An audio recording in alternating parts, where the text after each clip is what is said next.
Assalamualaikum warahmatullahi wabarakatuh. Halo semuanya, bagaimana kabarnya? Semoga selalu dalam keadaan sehat walafiat.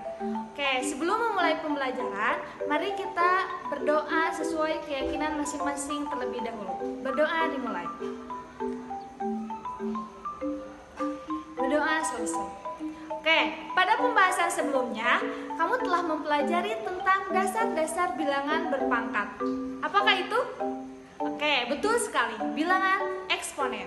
Oke, tentunya setelah itu kamu jadi paham ya dalam menentukan hasil dari suatu bilangan yang dipangkatkan. Nah, materi yang akan kita bahas sekarang adalah kebalikan dari materi eksponen. Apakah itu? Ada yang tahu? Oke, betul sekali, logaritma. Jadi, kamu di eksponen disuruh mencari hasil pangkat. Maka, pada pembahasan kali ini, kamu akan mencari kebalikannya, yaitu menentukan besar pangkat. Tenang dulu. Materi ini tidak sesulit apa yang kamu bayangkan.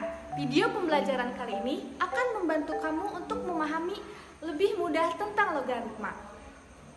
Oke, selamat menonton video pembelajaran kali ini. Konsep dasar logaritma.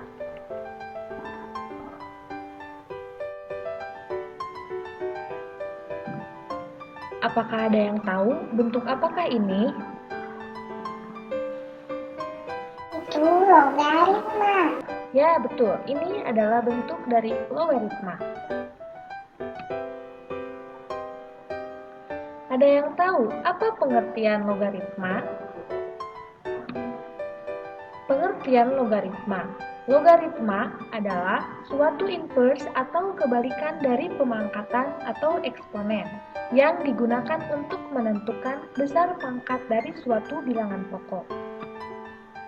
Jadi intinya, dengan mempelajari logaritma, kita bisa mencari besar pangkat dari suatu bilangan yang diketahui hasil pangkatnya.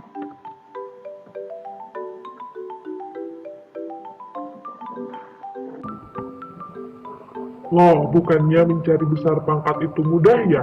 Misalnya, 2 pangkat berapa yang hasilnya 8? Jawabannya pasti 3.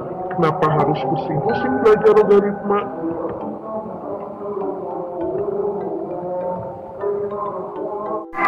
Kalau gitu sih memang mudah karena bilangan yang memiliki pangkat dan bilangan hasil pemangkatannya itu sama-sama merupakan bilangan bulat.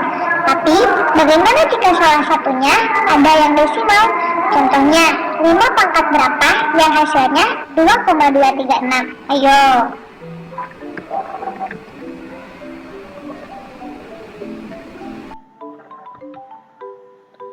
Oleh sebab itu, logaritma membantu kita untuk menemukan jawabannya. Sekarang, kalian paham kan kenapa harus mempelajari materi logaritma? Selain itu, perlu kamu ketahui juga nih, materi logaritma ini tidak hanya digunakan di bidang studi matematika saja loh, tapi juga di bidang studi lain, seperti menentukan order reaksi dalam pelajaran laju reaksi kimia, menentukan koefisien serat bunyi dalam pelajaran akustik, dan masih banyak lagi. Nyesel gak sih kalau kamu gak benar-benar paham dengan materi ini?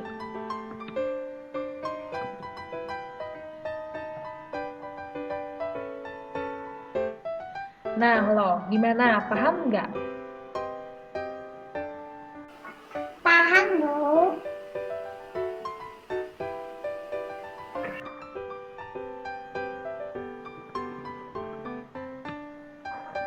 Kita lanjut ya. Setelah kamu tahu apa itu logaritma, kamu juga harus tahu kalau logaritma itu memiliki bentuk umum. Seperti apa bentuk umumnya? Mari kita lihat pada gambar berikut ini.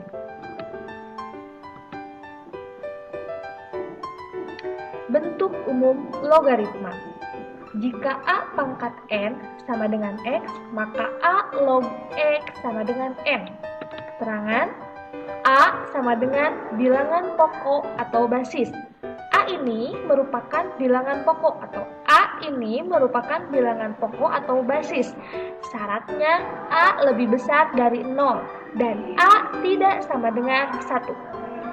X adalah bilangan yang dicari nilai logaritmanya atau numerus. Syaratnya X lebih besar dari 1. Dan N sama dengan besar pangkat atau nilai logaritma. Oke, jika ini adalah pangkat atau eksponen A pangkat N sama dengan X, maka dalam logaritma A log X sama dengan N. A ini disebut basis dan X disebut numerus, dan N besar pangkat atau nilai dari logaritma. Oke, lanjut. Sekarang kita perhatikan contoh di bawah ini dulu yuk, agar kamu semakin paham. Contoh, jika 3 pangkat 2 sama dengan 9, maka dalam bentuk logaritma akan menjadi 3 log 9 sama dengan 2. Oke, sama dengan bentuk umum A log X sama dengan N. 3 log 9 sama dengan 2. 3 pangkat berapa yang hasilnya 9? Tentu 3 pangkat 2 hasilnya 9. Jadi 3 log 9 adalah 2. Contoh yang kedua, jika 2 pangkat 3 sama dengan 8, maka dalam bentuk logaritma akan menjadi 2 log 8 sama dengan 3. Karena 2 pangkat 3 adalah 8. Dan contoh yang ketiga, jika 5 pangkat 3 sama dengan 125, maka dalam bentuk logaritma akan menjadi 5 log 125 sama dengan 3. Oke, 5 pangkat 3 berapa? Ya tentu 125. Maka dari itu ketika 5 log 125 sama dengan 3.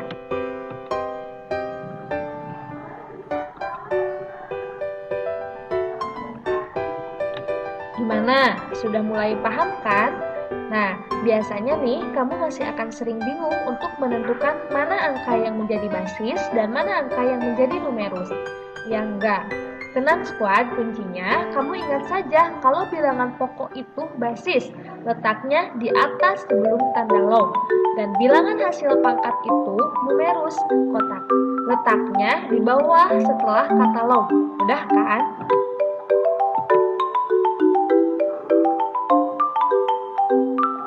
Jadi, sekarang kalian sudah paham kan mengenai konsep dasar logaritma? Paham, Bu.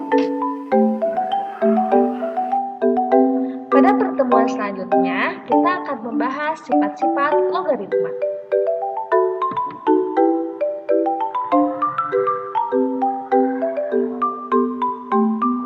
Oke, pembahasan tentang konsep dasar logaritma sudah selesai. Semoga ilmunya bermanfaat ya. Mohon maaf bila banyak kesalahan. Terima kasih. Wassalamualaikum warahmatullahi wabarakatuh.